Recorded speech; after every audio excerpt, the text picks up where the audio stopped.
고려시대 사람들이 먹던 쌀 품종이 오늘날의 것과 비슷하다니 800년 전 고려가 한층 더 가깝게 느껴집니다. 그런데 고려시대 백성들은 쌀을 자유롭게 먹지는 못했던 것으로 보입니다. 고려시대에는 국가가 계급에 따라서 식생활을 규제하기도 했는데요. 이를테면 농민들에게 햅쌀은 국가에 바치고 묵은 쌀을 먹으라든지 혹은 조를 권하기도 했습니다. 마도선에 실린 다량의 쌀과 음식물들은 역시 귀족들에게 가는 것이었습니다. 그런데 이 배는 왜 태안 앞바다에서 침몰한 걸까요?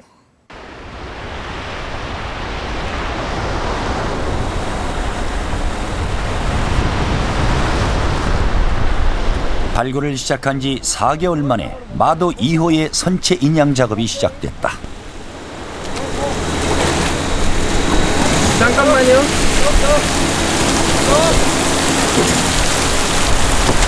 800년 만에 세상의 빛을 보는 고려 선박.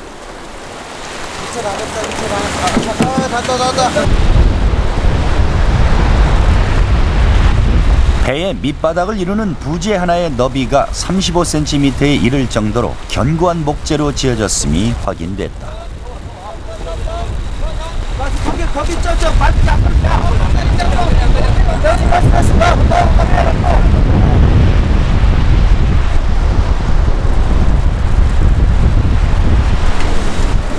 그러나 수백 년 만에 물 밖으로 나온 배의 부재는 마치 스폰지와 같다. 나무의 세포는 분해되고 물만 가득 차 공기 중에 노출되면 말라 비틀어지고 만다. 인양한 목재 유물은 수분이 마르지 않도록 부직포와 비닐 등으로 포장한 후 바로 처리시설로 옮긴다.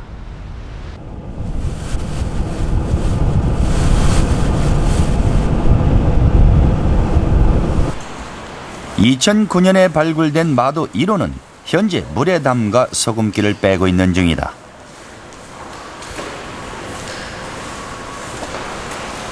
선체의 대부분이 남아있고 배의 중앙엔 2개의 돛대 구멍이 선명하다. 지금 이게 2009년도에 지금 발굴했던 마도 1호선입니다. 지금 보시는 것 중에 지금 대부분이 가운데 있는 게 접한 부재고요. 좌우로 2단씩, 2단, 3단씩 있는 게 지금 매판재들이거든요.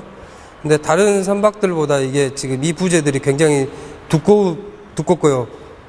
다른 선박들은 접한 부재를 지금 침엽수로 썼는데 일부 부재는 이 선박은 활엽수로 써가지고 굉장히 단단한 선박으로 만든 것 같습니다. 선체의 바닥엔 두껍고 견고한 목재들을 평평하게 이어붙였다. 배의 옆면은 바닥보다 얇은 목재를 겹쳐붙여 만들었다.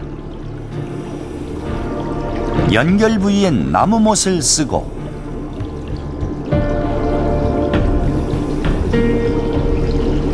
버팀대 역할을 하는 긴 막대 등을 이용해 외판을 고정시켜 전통 제작 방식을 그대로 따랐다.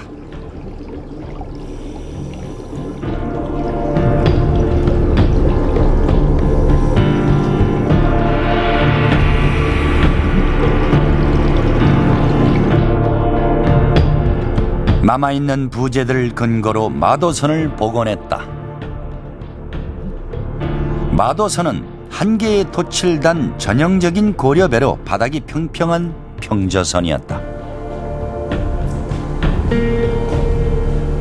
잔존 부재로 보아 배의 길이는 15m, 너비는 5m 내외로 보인다. 마도선은 선체의 하부와 갑판에 최대 10여 톤의 화물을 실었을 것으로 추정된다. 지금까지 발굴된 고려배 중 가장 크다.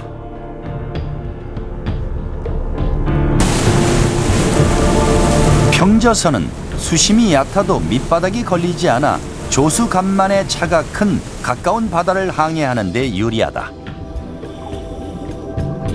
이 배의 용도는 무엇이었을까? 마도선에선 이제껏 수중에서 단 한 번도 발견되지 않았던 새로운 유물이 발견됐다.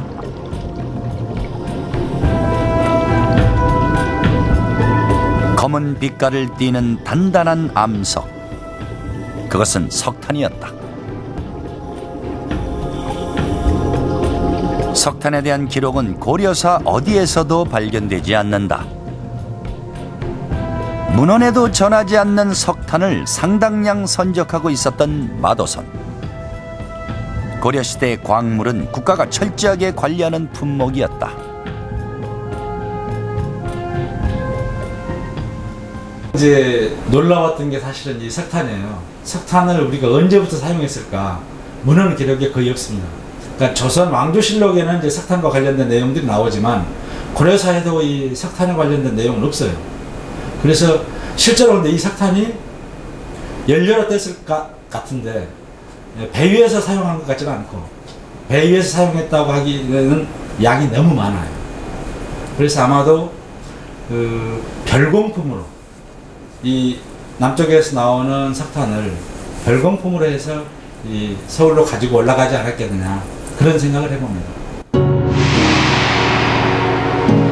쌀과 젓갈, 메주와 같은 식재료부터 대량 생산된 자기에 희귀품 석탄까지 다양한 품목을 싣고 있던 마도선. 화물표에 의하면 출발지는 세 곳으로 압축된다. 회진, 죽산, 수령현이다.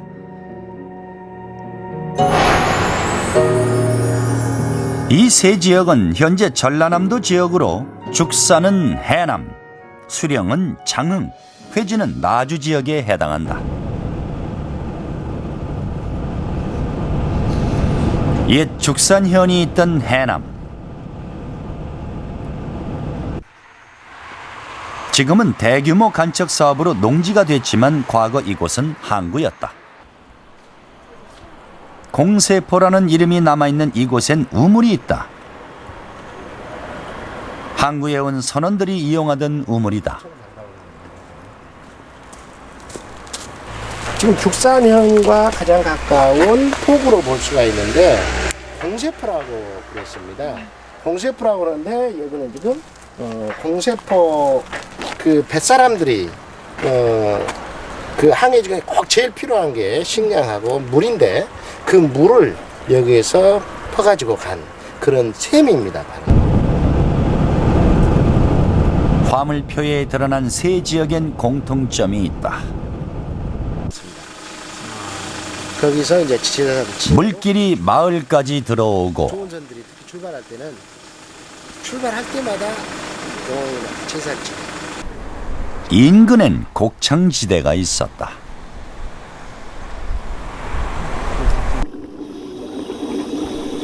현재까지 발견된 마도 앞바다에서 침몰했던 고려배에는 모두 다량의 쌀이 실려 있었다.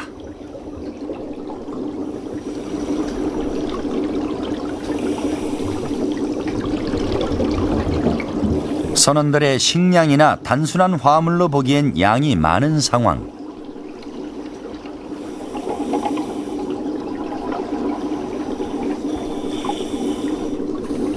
배의 용도는 무엇이었을까?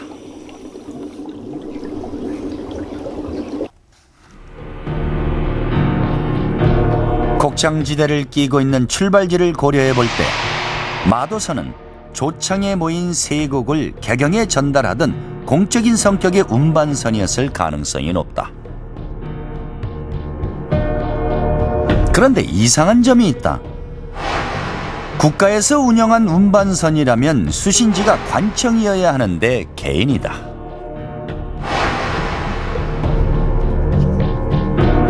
이제 천석을 실을 수 있었다 그랬거든요.